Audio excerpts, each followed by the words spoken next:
How's it going? I'm ready, Peggy. Are you sure? We've only got one shot at this. I'm sure. Let's do this. Okay, name first. Who do you think the target is? Chuck Brody. And where will I find them? The gas station. Okay, I'm dialing. One moment.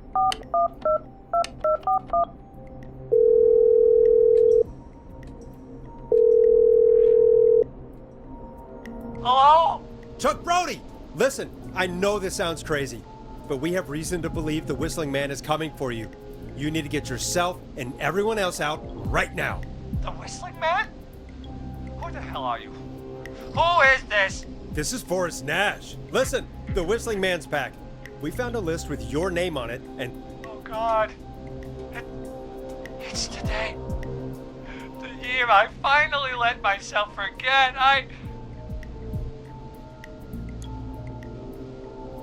Quit talking and run! I think he ran off. Well, fingers crossed that Chuck... Jesus! It sounds like something blew up! He's using bombs now? Is Chuck? I don't know. Hang on, we're getting a call. Hello? Chuck? Chuck!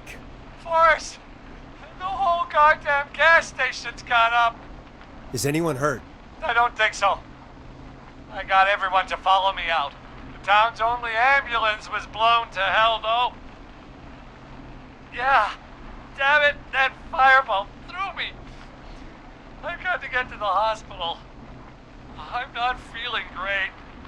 Forrest, man, I can't thank you enough, but... Damn, I gotta go. Wait, Damn it. We lost him. What was that about today? Oh, Forrest, the call board is lighting up. Get us into some music while I deal with this.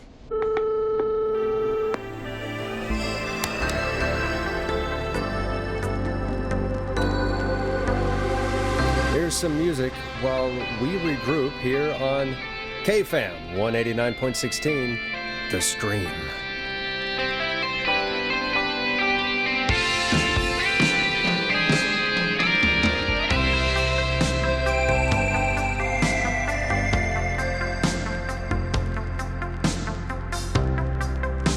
There's gotta be more in the basement to show us who Clive is targeting. And if that's the case, we can get ahead of him. Stop the killings before they can happen. Forrest, we need to go back down. By we, you mean me, right? Yep. Like I said, I need to handle all these calls. Maybe start with that creepy mannequin room you mentioned before. I still have a lot of questions about those, by the way. Me too.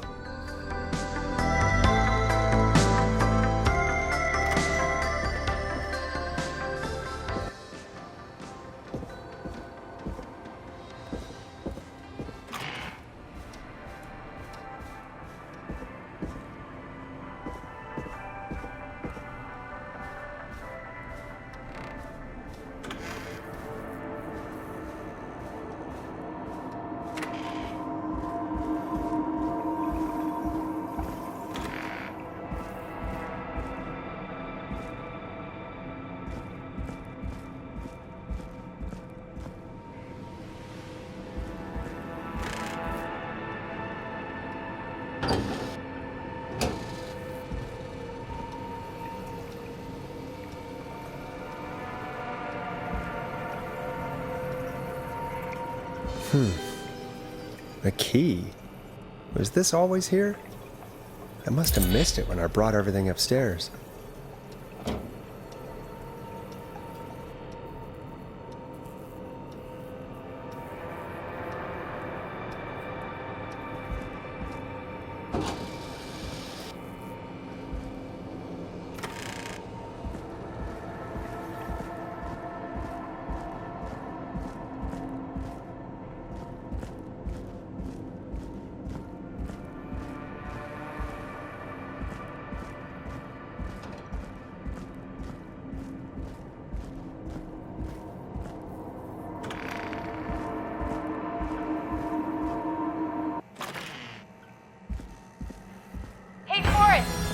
Peggy, give me some warning before yelling down the intercom. Sorry. Buzz the intercom when you find something and want to discuss it. Peggy, I've found a tape and a map down here. A map of what? Looks like it might be to somewhere in this storage area. Weird. Well, maybe the tape will give us more information. Give it a play.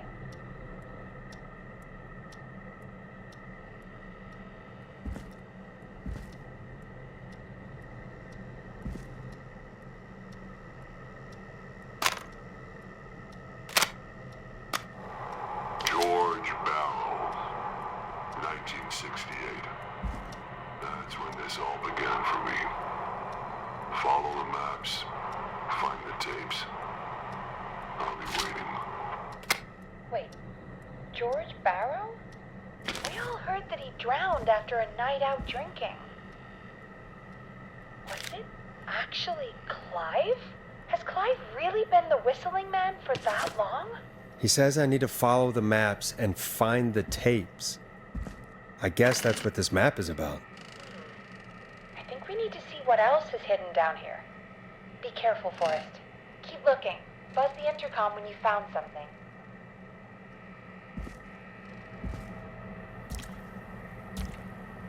Time of autopsy is 7 a.m. Cause of death is asphyxiation from drowning. The degree of rigor mortis indicates that the subject has been deceased.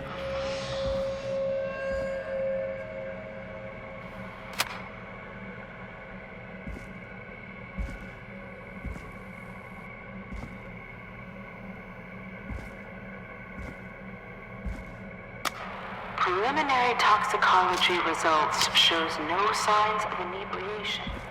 However, a high amount of cortisol was found, indicating elevated levels of stress in the immediate moments before death.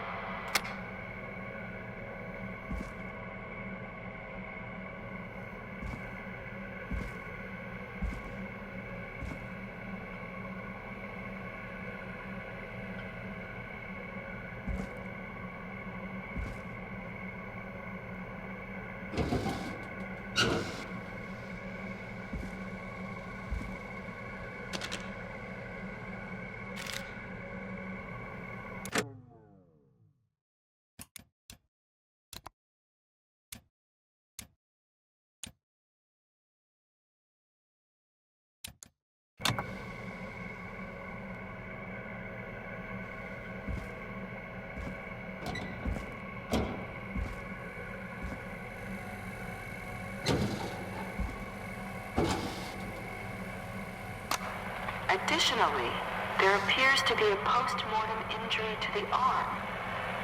It looks like it was trapped in a car door.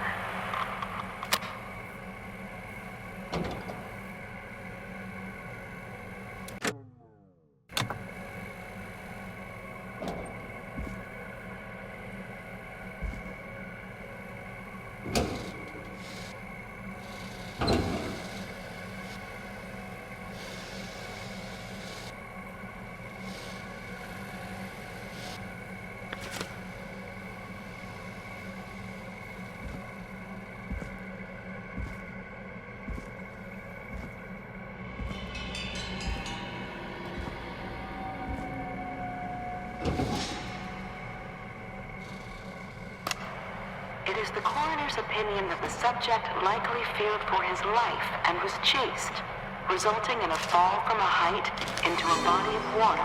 This has to be his important. head was knocked out and drowned. Following that, he was moved. Dr. Sullivan, we need to have a talk. Is that recording? Shut it off.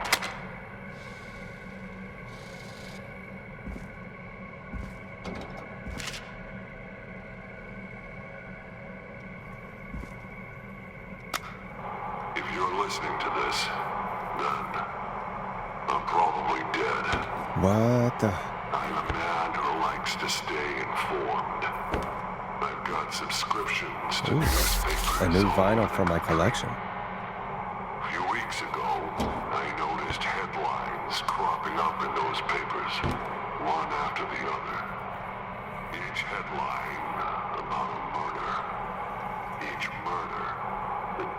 of someone I knew almost 20 years ago.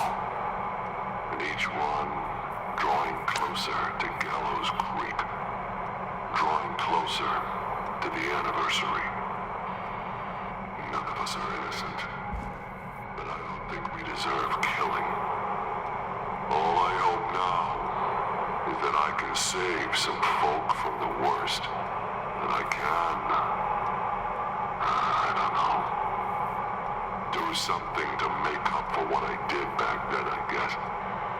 I didn't kill anyone, mind you, but that's past mattering.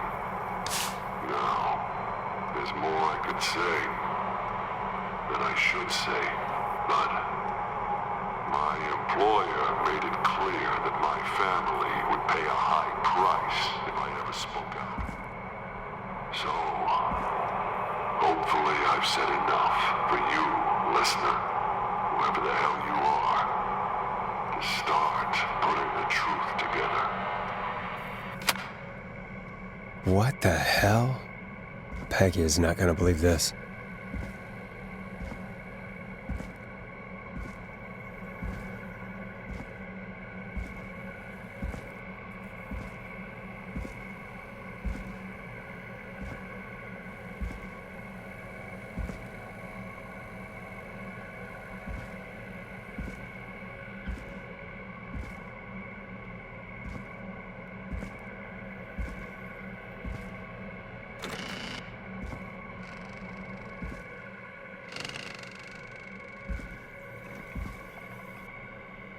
What have you found, Forrest? It's an autopsy tape. Doesn't say for who, but I think it must be for George. Poor George. He was so young. Something's bugging me, Peggy. What do you mean? I swear I recognize the voice of the woman talking on the tape. I just can't place it. Seriously? Do you think you've met her before? I don't know. I mean, I just got here recently. I don't know. There's also a tape about a toxicology report. There were no signs of drinking or that he was on anything. What? But everyone said he went swimming drunk and drowned. It was in the newspaper and everything. I found a written autopsy report. What does it say? According to that, it's just like you said at the start. George drowned after getting drunk. Said he liked to fight, too. But that contradicts the tape. I know. And I think I know why. There's a note with the report that says, "I'm sorry I made you do this, Virginia." If it was on the autopsy report, then Virginia must be our coroner. Wait, the caller from earlier, when we had to call the takeout restaurants, wasn't her name Virginia? We need to call her back once we finish down here. It looks like she might know something about what's going on. I found a tape that introduces a new detail to the story. Post-mortem injury. Apparently, his arm got caught in a car door. A car door? Yeah, after he died. How do you suppose they can tell? How can they tell? I'm a radio producer, not a coroner. The coroner came to the conclusion that George was running from something, likely terrified. Maybe an animal? Maybe, but then there's this next bit, where the coroner thinks he was moved post-death. Moved the body? How weird. At the end of the tape, someone burst in and demanded Virginia stop recording. I think it was Clive. This is starting to make sense now. This is a conspiracy to cover up what happened to George. I think I found Clive's last recording. I think Clive might be gone. Gone? I found a confession. Not for any killings, but for playing a part in covering up George's death. He left this behind in case he died. He hoped someone would find it. Do you think the Whistling Man already got him? Possibly. We've had a lot of callers tonight, but maybe not every victim made it to the phone, you know? We don't know how many there really are. Christ, Forrest, that's dark. I know, but Clive said he had read about other murders in other towns, and that the murders were all folks who knew about the incident. And the killings were getting closer to Gallows Creek. He said he wanted to do something good for once. The board in his office. He wasn't tracking people down to kill them. He was tracking them down to save them. Why didn't he just come out with all of this? He said his employer threatened his family if he spoke out about any of it. His employer? The one who orchestrated the cover-up? Oh, Clive. I'm sorry for thinking you'd killed all those people. Do you think you found everything, Forrest? I think there's gotta be more down here. I need to find all the tapes. You think so? How much did Clive hide down there? Well, if there are more tapes, then there must be more maps to follow, right? That seems to be the case. All right, then. Buzz the intercom when you find something and want to discuss it.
Small lacerations to arms, legs, and face.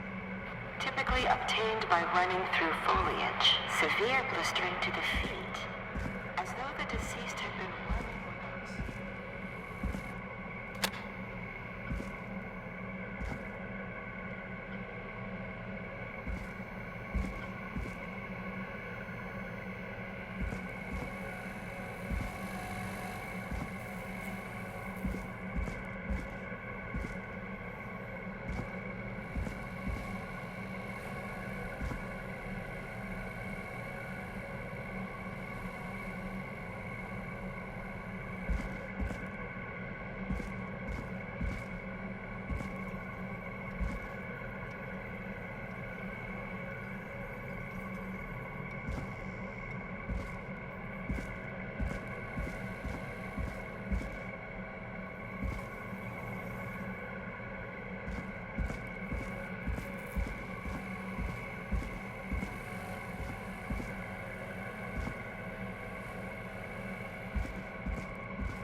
What have you found, Forrest? Found another tape. It talks more about how George died. What did it say? It sounds like he was running for his life. Sprinting through trees and bushes, getting cut up all over. What would drive someone to do that? The toxicology tape made it sound like he was highly stressed, maybe terrified of something. I think he was chased. Do you think you found everything? I think so. Forrest, what's going on here? Someone wanted that boy's death to seem like an accident. And they hired Clive to make it look that way. Come back upstairs when you're ready. We need to figure out our next step.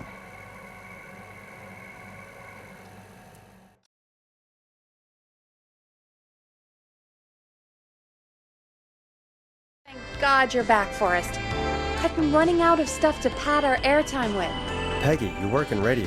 Forrest, I'm stressed. I mean, really, how are we supposed to keep a show going with all this happening?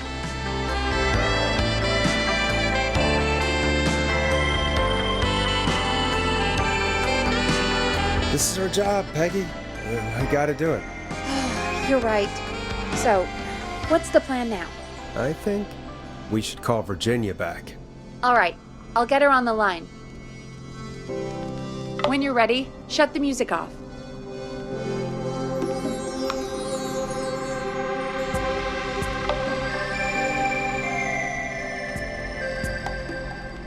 Okay, Forrest, shut the music off.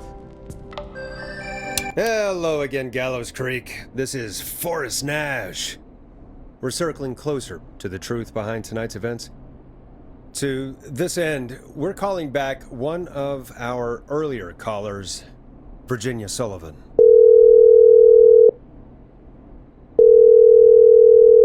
Fredman Plunker here? Who's this? Is it you? Goose.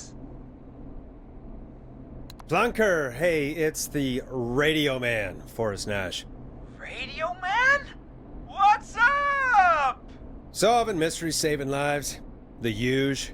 Right on. Plunker, what are you doing at Virginia's house? She asked if we could stay to keep an eye out for that whistling turd.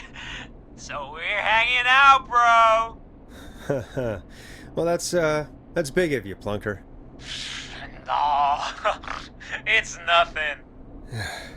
Can I speak to Virginia? Sure thing, Radio Man. I'll just go get her. Who is this? Hey, Virginia, it's Forrest. I'm glad you're still okay. Oh, Forrest. Sorry, I'm still jumpy.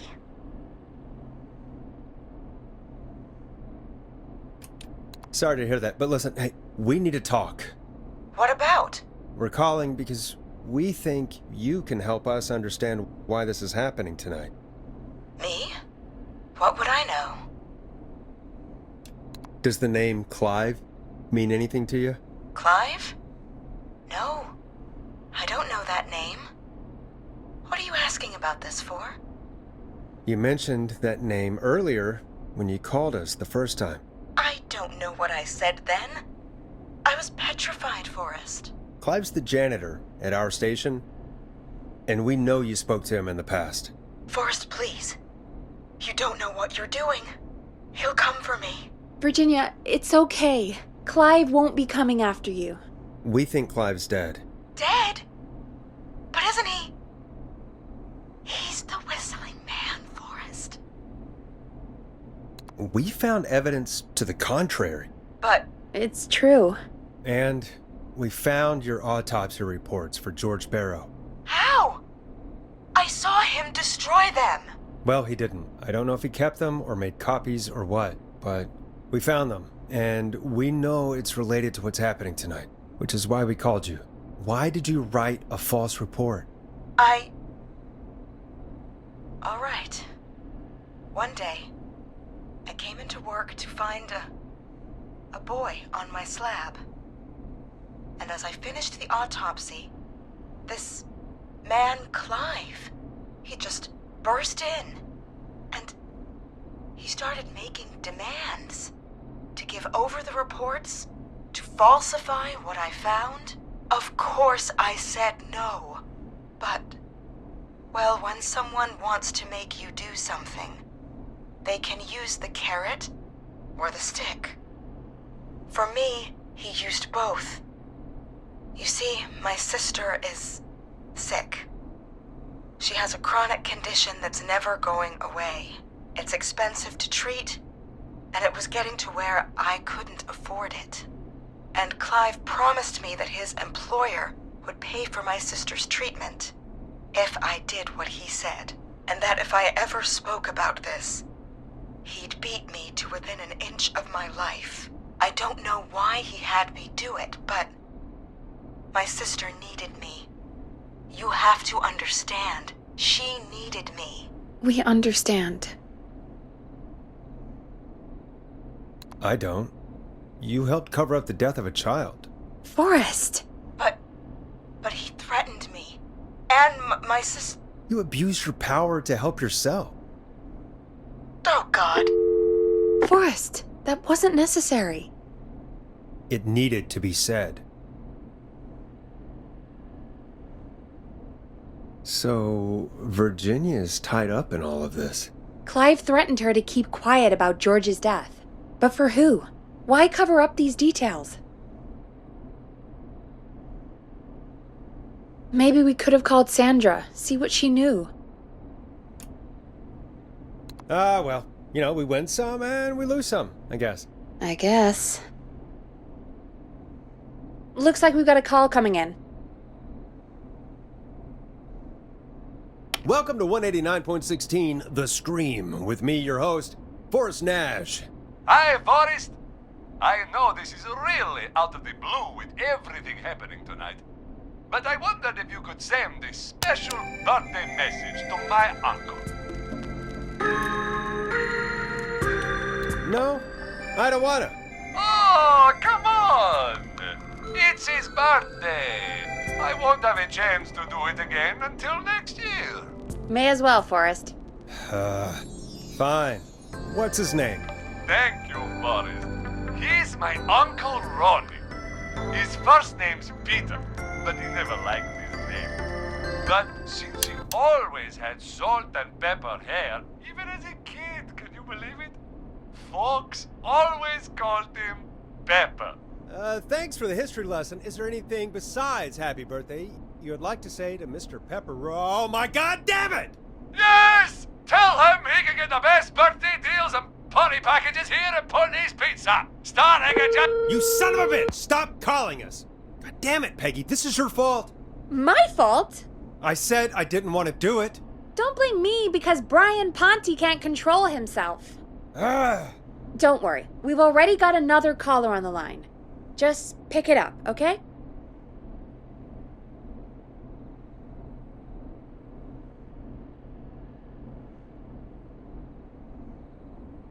This is 189.16 The Scream.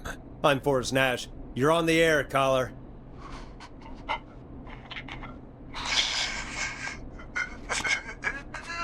Caller.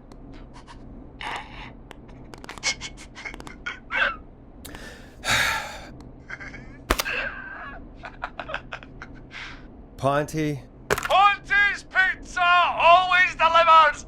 Come rain or sleet or whistling man, we'll be there.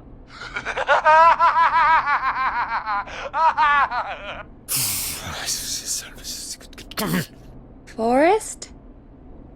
Forrest? Are you okay? Forrest? I hope the whistling man gets in with his own pizza slicer.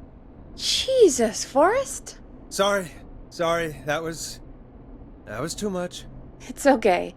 It's been a high-stress night. Don't worry about him anymore, okay? Not for tonight, anyway. I think he's spent for now. We've got another call, whenever you're ready.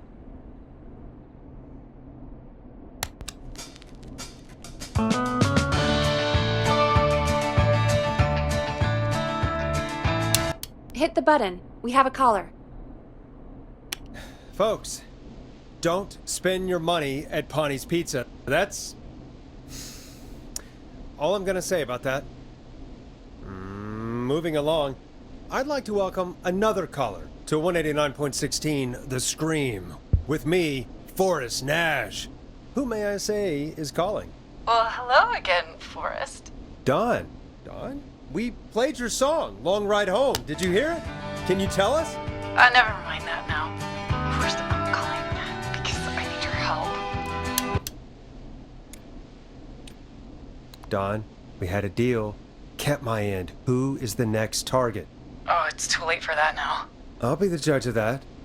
Oh, fine. Chuck Brody was the next target, but that ship sailed. How did you know it was Chuck? Well, if I tell you, I might just put more people in danger. People are already in danger. This might help. Forrest, I don't have time. I need your help. Do you mean Yes, he's after me now. you? I think so. He must have heard me on the radio helping you. Right. Okay. Tell us everything. I was out following a lead, trying to work out who would be next, after Chuck. And what happened? And I started to feel like I was being followed.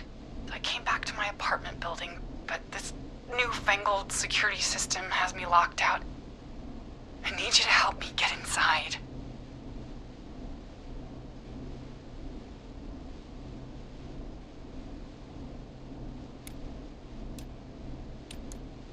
Don't you have a key to get in? Only for the apartment door. The front gate requires an entry code. The future is electronic, I guess. I need that code to get inside. Which apartment block do you live in? Maybe one of our listeners lives there too. It's the new Woodside apartment building between the town hall and the trailer park, but I doubt any of your listeners live there. I don't have many neighbors. Sounds like a prime piece of real estate. The sound really carries at night. Shit.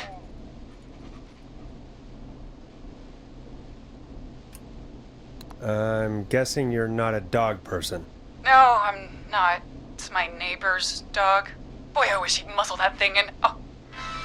And now he's blasting David Scopo out of his window. This night can't get any...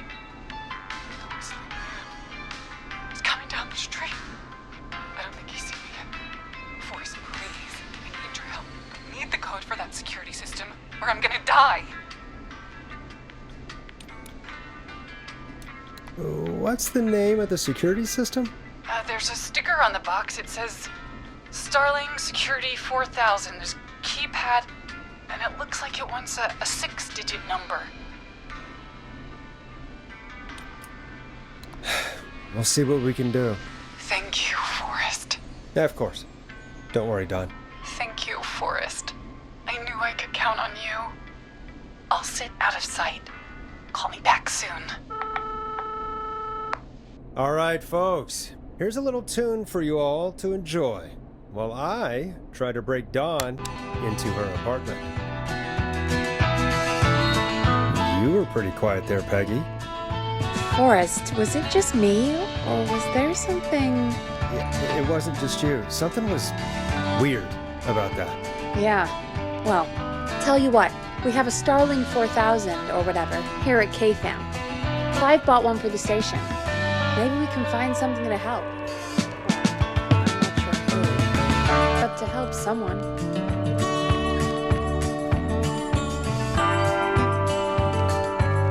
Okay, so she's locked out of the Woodside Apartments, and somewhere Clive probably has the papers for the Starling 4000.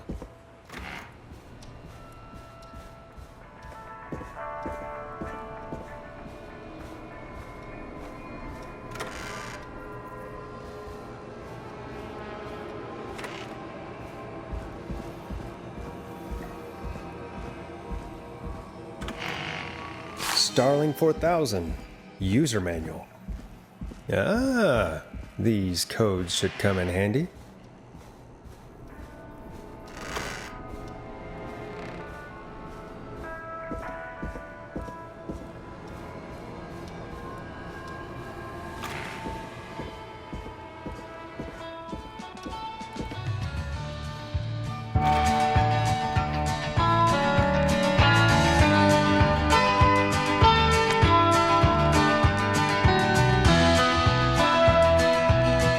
Welcome back, Forrest.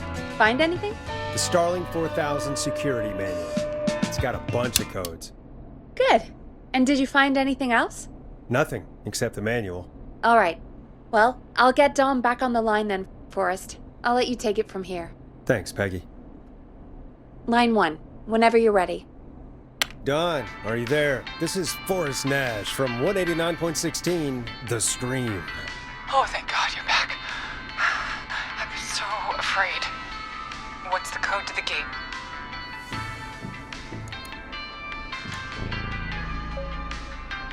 The code is 191519.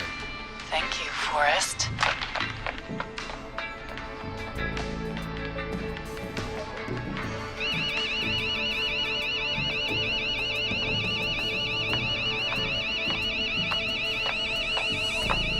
Son of a bitch.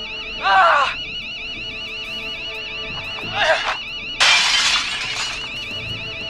Is she?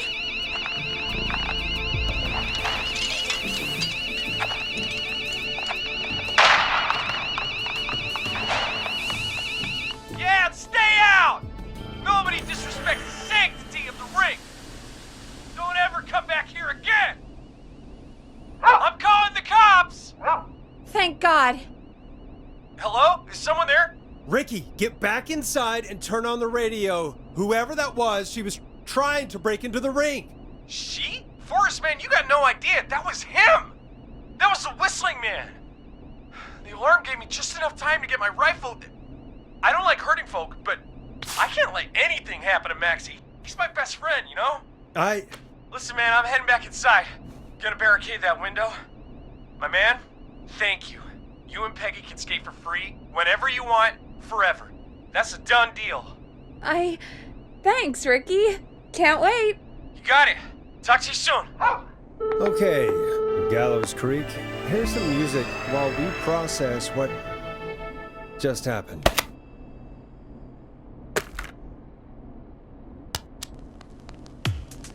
So, the whistling man is a woman?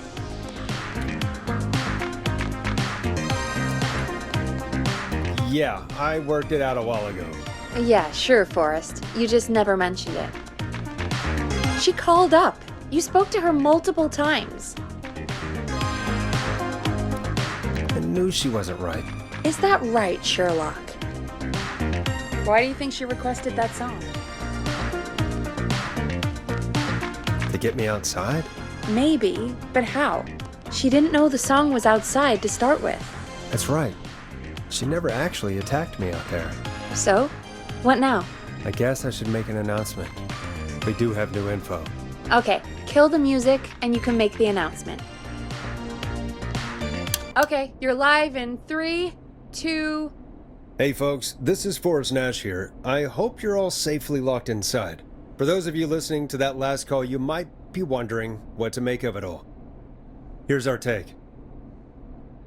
We now believe the killer is actually a woman. One who might manipulate you into letting her in before she attacks you.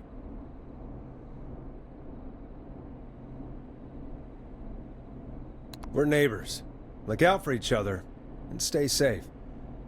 The killer was calling themselves Dawn.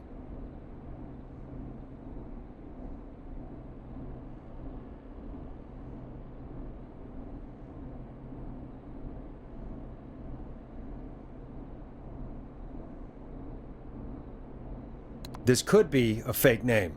If anyone needs help or you have info on the killer, please call in. You folks have my new number, right? It's 911. Hopefully, our next caller can help shed some light on our killer. Hey, we had a call come in. Okay, folks, time to take a call. This is Forrest Nash, and you're listening. Please help me. My name is Casey Moore. I'm at 25 Nancy Drive. My best friend's been stabbed. He's bleeding everywhere. I don't know what to do. Please help me. Somebody's been stabbed? Can you tell me what happened? We'd been out at the reservoir.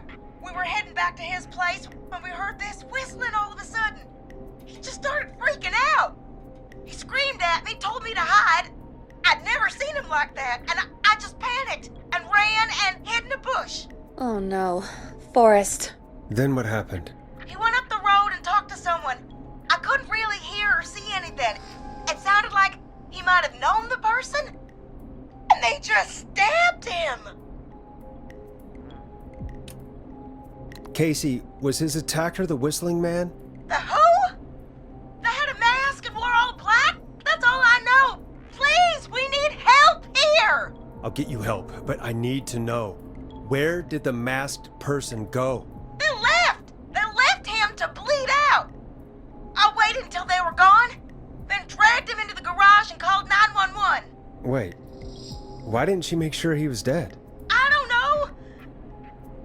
I think I heard them say something like, "It's not so funny now, is it?"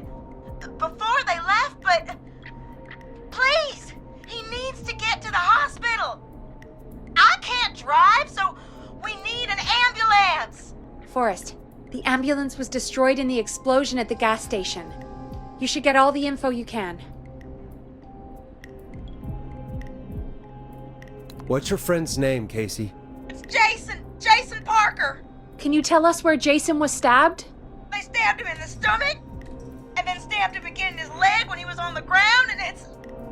Oh, the knife is still there in his leg. We'll be right back.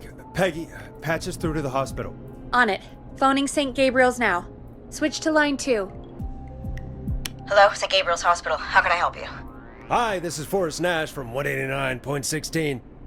We have a stab victim at 25 Nancy Drive named Jason Parker. He's been stabbed in the stomach and the leg. He's bleeding heavily. Oh, God, I'm sorry. But the ambulance is... well, you know. I know, but please, we need something, or he's going to die. Forrest, Listen, you're going to have to get him here. We need to see him, and we can't get there ourselves right now. We don't have any way to drive him right now.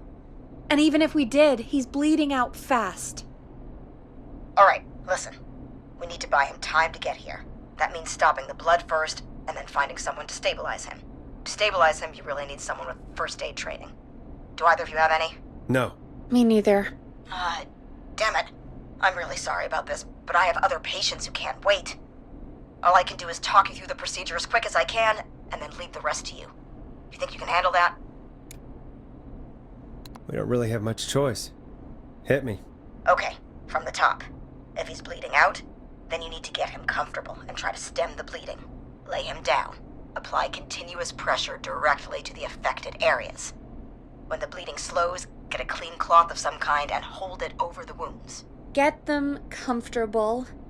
Apply pressure. Clean cloths when slowed. Got it, I think. You said he was stabbed, right? If the object he was stabbed with is still in him, don't take it out. It's stopping the worst of the bleeding right now. If anything, you should secure it so it stays where it is. I wouldn't have thought of that. It makes sense, though. God, that was a lot of info. But I think we can handle this. Glad you got it so far, because there's more to go.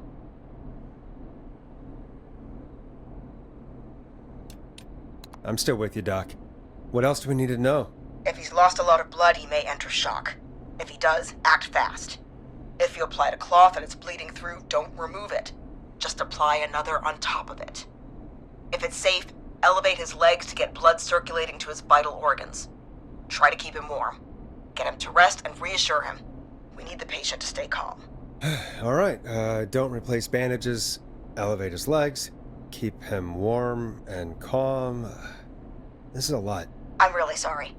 That's as much as I can give you right now. Try to stop the bleeding, find someone to get him stabilized, and get him here as quick as you can. Good luck. All right, Forrest. Casey's still on line 1. Hello? Hello, Forrest, are you there? I'm here. How is Jason doing? Badly, he's still bleeding. I need help. I've been putting pressure on his stomach wound since you left, but he's still bleeding. I don't know what to do. That's good, Casey. The nurse said to do that. What about the knife in his leg? It's gotta be hell. Should I pull it out? No, don't touch the knife. The bleeding will get worse if you pull it out. Are you sure? I'm sorry. I'm gonna stop making suggestions. No, don't worry, Casey. We're a team here. We're all going to get Jason through this. Casey, is his leg wound bleeding right now? I hate looking at that knife. Yeah. It's bleeding. His stomach is worse, though.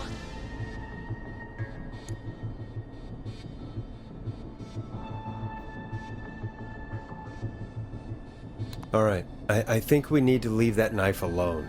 All right. I'll just keep putting pressure on his stomach for now. Forrest, can I have a word? Casey, I'm gonna have a quick word with Peggy.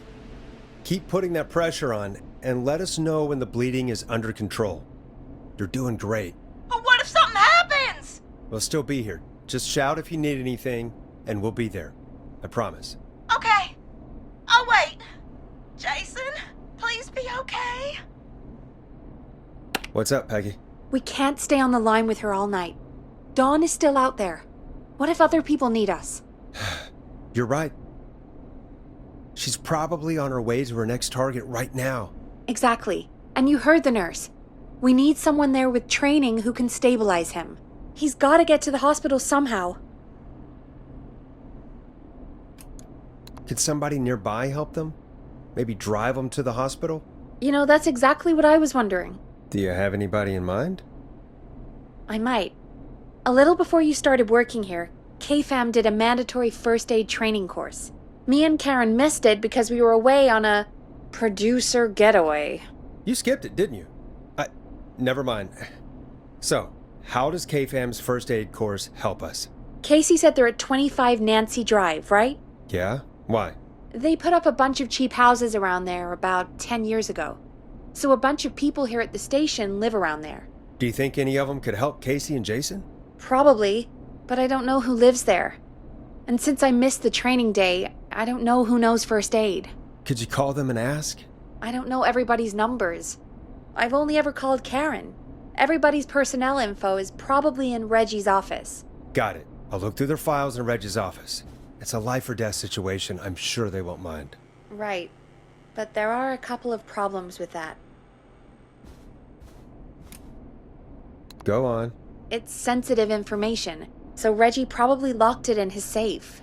Great. Great. Do you have any idea what the combo for the safe could be? Not a clue. Reggie's a serial note-taker, though. Maybe something in his office will give it away. Right. There is something else. I'm not gonna like this, am I? Have you ever heard, "The future is floppy"? Peggy, what the hell are you talking about? I'm talking about floppy disks. Floppy disks are like these futuristic things that have information on them. You put them in a computer and they do something. Peggy, I know what a floppy disk is. Anyway, Reggie decided that the future is floppy and started phasing out our physical records and replacing them with these floppy disks. I imagine it's the same for our personnel files. That's good to know. Since we haven't heard anything from Casey, I'm guessing Jason's okay for now. I'll check out Reggie's office and see what I can find. You'll need a key for that. I'll just slide it under my door now. Thanks, Peggy. I'll just have to look around.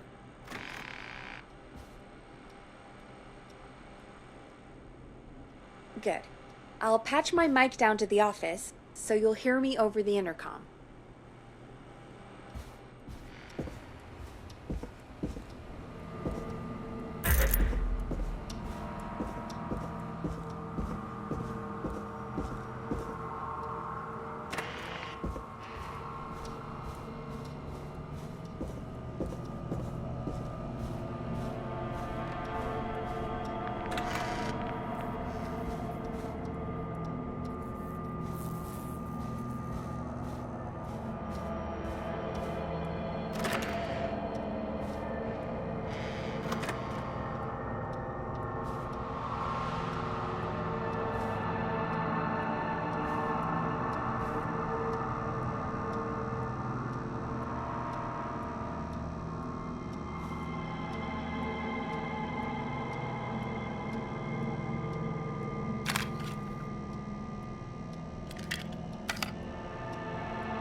Looks like I need a 4-digit code.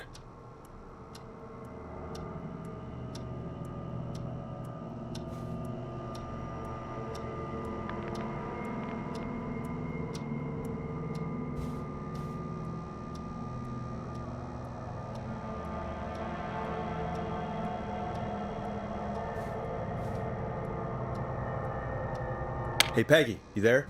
Yeah, I'm here. Did you find what we need? I can't figure out how to get into this stupid safe. No worries. We still have a little time. Reggie writes almost everything down somewhere. I'd recommend you start reading. I'll have a look around. You're probably right. I'll let you know when I find something, or don't. Nope, that's not working. Must be something else.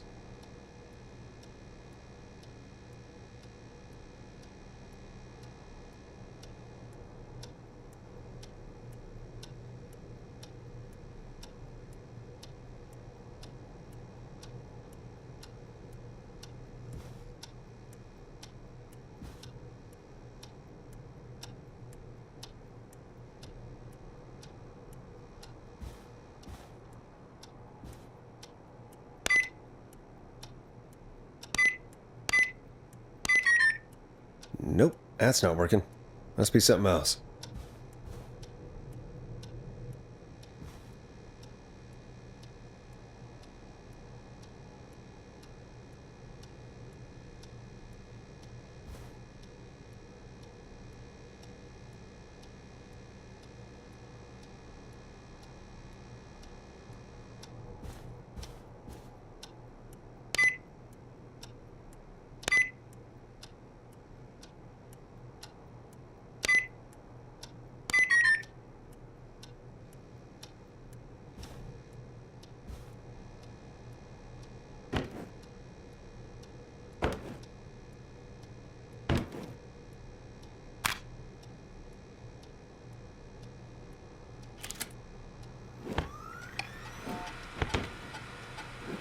Could this be it?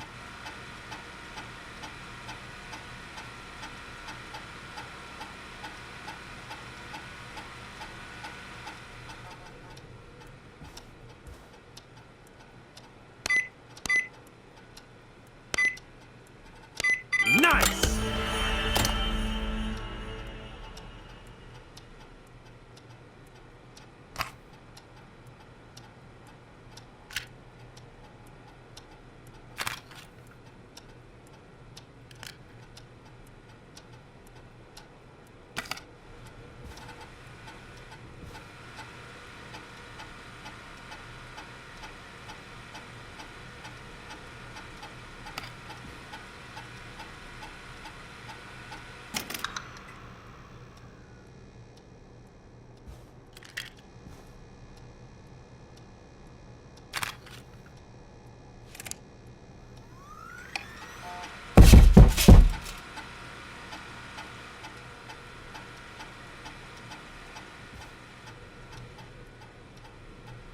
Hey, Peggy, you there? Yeah, I'm here. Did you find what we need? I think I know who our best bet is to help Casey and Jason. All right, good work. Who should I... Hello? Is anybody there? Please pick up. Casey, I'm here. What's wrong? Jason started going pale. I tried to get him to rest, but he just threw up everywhere. What's happening? What do I do? God, it sounds like he's going into shock. Casey, just stay calm. It's going to be okay. But the breathing seemed to slow down. Did I mess up? Jason, I'm sorry. Casey, calm down. You've done everything right. I need you to listen to me, okay? For Jason. What did the nurse say to do about shock? Casey, I need you to elevate Jason's legs. We need to get the blood flowing to his vital organs. Got it. Jason, stay with me. I'm just gonna move you. This might hurt. Okay. I propped his legs up on some boxes. I'm looking at my notes. We need to get Jason as warm and comfortable as possible. Do you have anything you could use nearby, Casey? Yeah. I still have some laundry next to me. I'll wrap him in some blankets. Just give me a second. Sorry.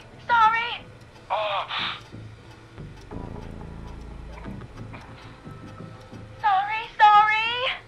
I'm done.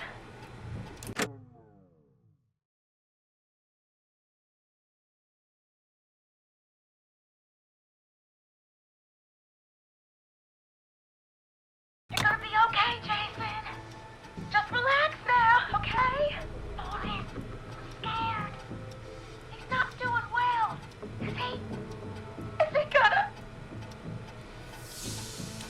Casey, I need you to be strong for Jason. Sit with him and reassure him that everything's gonna be okay. Okay? Okay. Please. I can't give him what he needs. Please, help. I can't lose him. All right, Forrest, we need to hurry. Jason doesn't sound like he's doing too well. You said you knew who to call earlier? Who was it? We need to call John Hedges. He lives on Nancy Drive. He didn't really participate in the first aid training, but he's a former war medic. He's probably the most trained person we have. Really? I never really spoke to him before. A war medic, huh?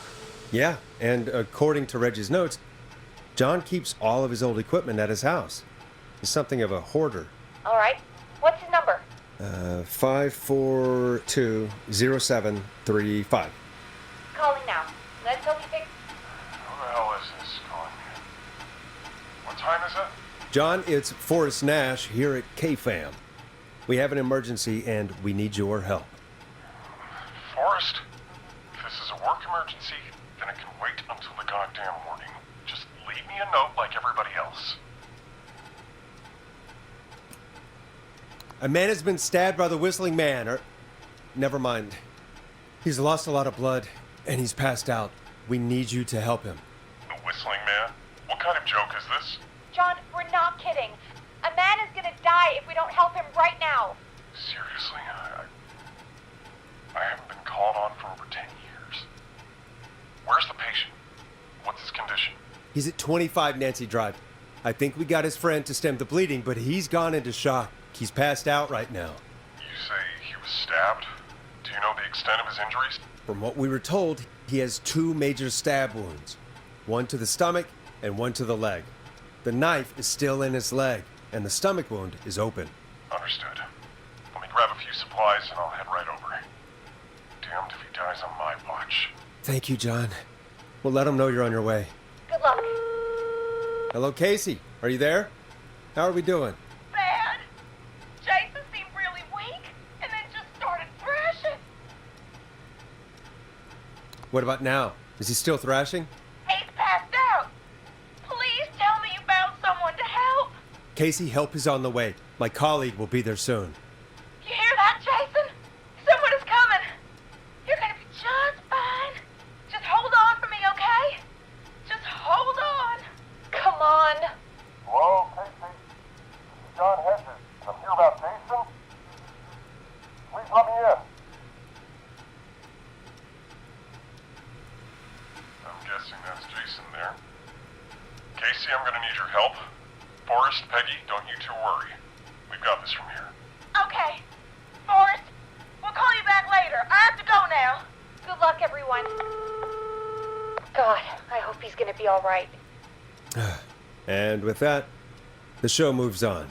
We're sending our best wishes to Jason. Well, after all that excitement, I think we could use some music. Come back upstairs when you're ready.